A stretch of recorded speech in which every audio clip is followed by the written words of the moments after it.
اقول نقطه بس عشان للشرح، عشان الاستاذ محمود اتكلم عن مدرسه التقمص الكامل والخناقات اللي كانت بين احمد زكي. احمد زكي كان دايما يقول لمحمد خان ويقول للمخرجين اللي بيشتغل معاهم: الكاميرا هي اللي تجيلي مش انا اللي اروح لها.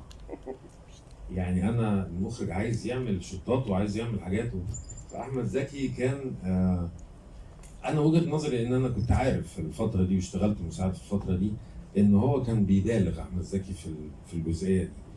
حتى لو كان تقمص كامل، والخناقات ظهرت اكتر في السادات.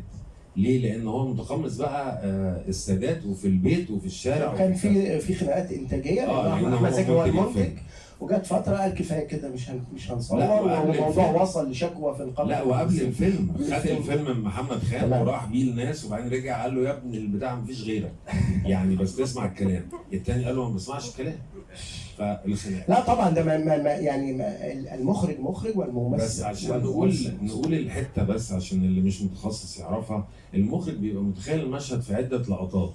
الممثل عايز احمد زكي عايز يمثل المشهد على بعض، او انا ما اعرفش اقف فين، انا ما اعرفش هقطع فين. لا ده مش عايز، ده الاستاذ سعيد شيمي قال لهم: انا مش عايز المصور ولا المساعد. ده ازاي الكلام؟ ضلموا ده الكلام. ما حدش يقف ورا الكاميرا، لان لو حد واقف ورا الكاميرا احتمال هو بيدي نتيجه عظيمه جدا، بس هذه الطريقه غير احترافيه. وهذه الطريقه بالمناسبه للاندماج الكامل دمرت الجهاز النفسي والعصبي لاحمد زكي حقيقه، لانه هو كان ممكن يكون عمره اطول، كان بيحترق بطريقه مش مظبوطه.